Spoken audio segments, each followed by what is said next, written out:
सिद्धेश्वर पंचायत रे अमृत सरोवर नाम रे लक्षाधिक टंका हरिलु कहार केते भाग। गंजाम जिला दिगपहंडी ब्लॉक अंतर्गत सिद्धेश्वर पंचायत रे 2 वर्ष तले एक अमृत सरोवर नूतन भाव निर्मित होइछि।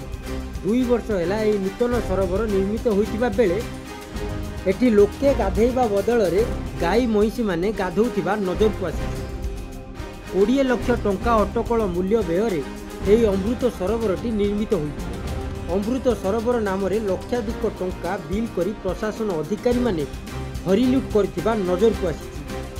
अमृत सरोवर रे वाल किंबा पहाच मध्य देखिबाकू मिली नाही, जहाँ साधारण रे एबे चर्चार विषय पालटिछि। अमृत सरोवर करी जंत्री माने मन इच्छा बिल करी आत्मसात करुथिबा बेले विभागीय उच्च पदस्थ अधिकारी माने एहाकू कौनसी कार्यानुष्ठान नेउनथिबा साधारण रे चर्चा होउथिबा देखिबाकू मिलिछि।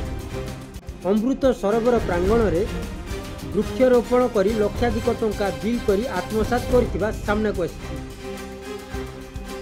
नामको मात्र वृक्षारोपण करी गोटे प्लास्टिक जाली भिड़ी बिल उपरे बिल करी चलीचंती जंत्री महोदय। तेबे एमानंको उपरे प्रशासन केबे कार्यानुष्ठान नेबो ताहा एबे बड़ प्रश्नवाची सृष्टि होइछि। एही पंचायत रे आहुरी मध्य अनेक दुर्नीति होइछि। आगामी दिन रे एहाको मध्य लोकलोचन को अणाजिबो।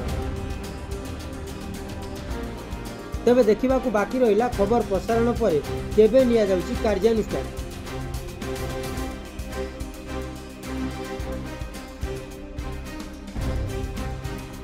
गंजाम रु आरत कुमार होता रिपोर्ट, ओडिया टुडे।